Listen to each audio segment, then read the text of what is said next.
Ousseynou Badiane di wax ñu gën a góorgóorlu ci ñàkko gi ngir mbas mi mën fee teel a jóge Covid-19 ñu teelu ko. effectivement Astra bi ñu ko commencé amoon na rupture temps yële ba nga xam ne ñu bari ñu waroon tollanti seen ñaareelu dose dootuñu ko woon tollanti mais fan yële passé gis ngeen ne Astra bi dellu si na ba fi mu nekk nii ñi nga xam ne ñëpp soxla woon nañ seen deuxième dose yi ñu nekk di ko jël te aussi fan yi tamit di ñëw ci am na yeneen dose yoo xam ne moom la ñu xaar pour mottali yooyu mais aussi pour ñàkk ñi leen. ci tàmbali xibaar yi ñu ngi leen ko doon wax ni ki tey ci talaata gi la ñuy màggal ci Afrique gi yëpp bëccëg bi ñu jagleel wàllug médecine traditionnelle mu mel ni kon fukk ak juróom-ñeenteelu édition bi ci la ñuy toll acteurs yi nag ñoom bëgg nañu ku leen gunge lool rawatina jóori ngi ñu dénk wàllug paj meeg paju mi ngir ñu mën a def ñoom itam ay recherche ngir ñu xool ana yan yoon lañu mën a jaar ngir seen i ay doole ak seen i pexe jëlee fi mbas mi di Covid 19 danañ ciy teelu ajiratoy Shinji nga ma leen seeti woon. ci xeex bi ñuy xeex jàngoroy mbas mi ñii di faj pajum cosaan ànd na ci ak mandute pour faj ko directement du nun mooy ñu xam ne feebar bi am na virus la du seytaane du rab du liggéey loolu nañ ko comprendre ñu xam ne loolu virus la virus nag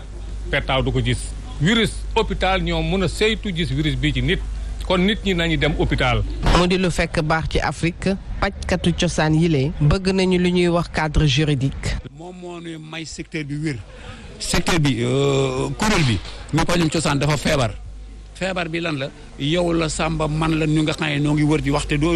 nu ci dara danoo jaaxle wala nu gis ne nangam ñu jugéen cadre juridique bi bu amee loola moo leen di faagal moo nuy faagal ba tax ñi nga xam te ni ñooy les vrais praticiens fajkat yi dëgg-dëgg mën a gis seen bopp ci loolu. bëgg nañ ñu xoolaat bu baax ñiy juux ci ñoom président bu interordre de pharmaciens yu Sénégal bëgg na gunge pajkatu cosaan yile ci wàllu formation ak it ni noo defaree garab yi. xaj balaa ñuy tàbbi ci cadre juridique ak wàllu médecine traditionnelle ñàkku gi 10% la toll en tout cas ci mbas mi di Covid 19 réewum Sénégal docteur Ousseynou Badiane di sàkku ñu gën a góorgóorlu ndax taux bi gën a yokk. waaw bu fekkee vaccin yi am na moom Sénégalais yi gis naa ne amoon nañu pas-pas ci wàllu ñàkku de. damaa xamul nag ba xam comme ni mu ko waxee am na dose bu manqué woon indiwaat nañu est-ce que li ñu indiwaat doy na wala déet lépp ay question la. est-ce que vaccin yi disponible na ci ñi ko soxla à 100%. xam nga loolu itam question la. moo tax nag. ayca bu ñu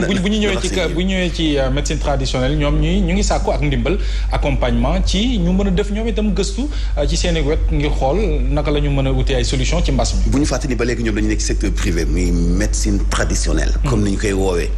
man sax jàpp ne médecine traditionnelle am na appellation bu baax la médecine plante la gëm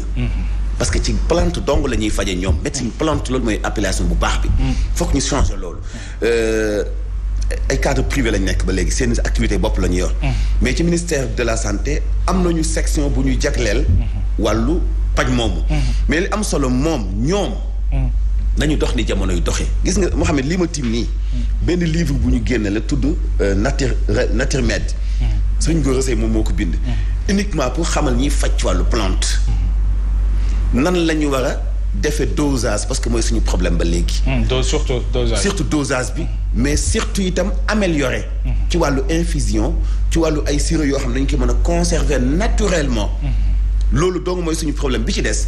ñu gëm ko di ci faj tey def ay résultats ak ay bulletins yu leer yoo xamante ni bi kenn du leen mën a contester. bi ci des nag ñu impliqué leen ci ay xeex yu bëri te ki bind téere bi mu koy bind ci yi mu sukkandiku yëpp ci ay garab ak labo la yu nekk UCAD nga xam ni daf ko séq ak ñi nga xam ni dañu jàng ci wàllu nasaraan mais muy gëstu bu leer boo xam ne tey foofu la ñuy woo ñuy faj ci wàllu plante nga xam ni nguur gi bëgg ak bañ daf leen di intégrer parce que day gis ci ñoom compétence am na benn garab bu ñuy jaay fi Sénégal mu bëri fi loolu ñu koy wax atoté dañ ko homologué Côte d'Ivoire fa la ñu koy def rek dañ ko homologué dañ koy jaay ci pharmacie yi fii nii am na ay sénégalais yoo xam ne bu ñu yunduloo li ñuy defar ci ay thé infusion sell na sell boo xam ni tegu ci yoon boo xam ni bu ñu leen bëggee jàppale mun nañ ko homologué mais anarchie nag moom kenn mën ci doole nit tout à fait Dimet dañuy àddu lu njëkk ci taux de vaccination bi muy 10% njàngat li d'abord ak surtout sa xalaat ci par rapport ak médecine traditionnelle xam nga taux de vaccination bi bu fekkente ni ba tey dañu jàpp ni dafa faible avant vaccin yi dañoo gis na communication bi ci nit ñi amoon di wax ni vaccin bi wóorul et cetera donc loolu am na lu bari lu mu tax lu mu wàññi ci peut-être que heure bi waroon nañu fekk ñu dépasser taux de vaccination bi parce que bu ñu dégloo tey ji ñu ci bëri seen xam-xam màcc ci wàllu vaccin màcc ci wàllu virus wax nañu ni bu ñu eggoon tey benn seuil bi virus bi dina tasaaroo donc encore peut-être rek xëy na gën a renforcer la sensibilisation su ko defee Mansour wax na ko léegi parce que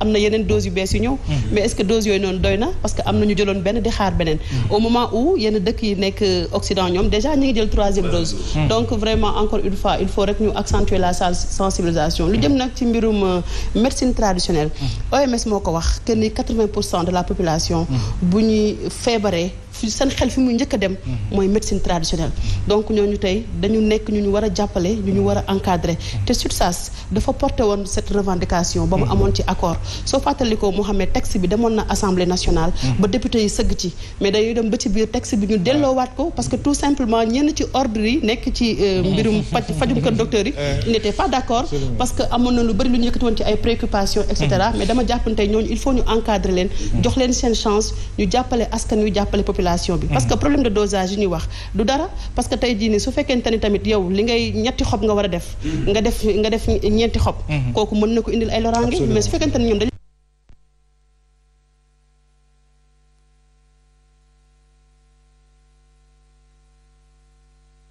ci liggéey bu rëy a rëy boo xamante ne ni ba seen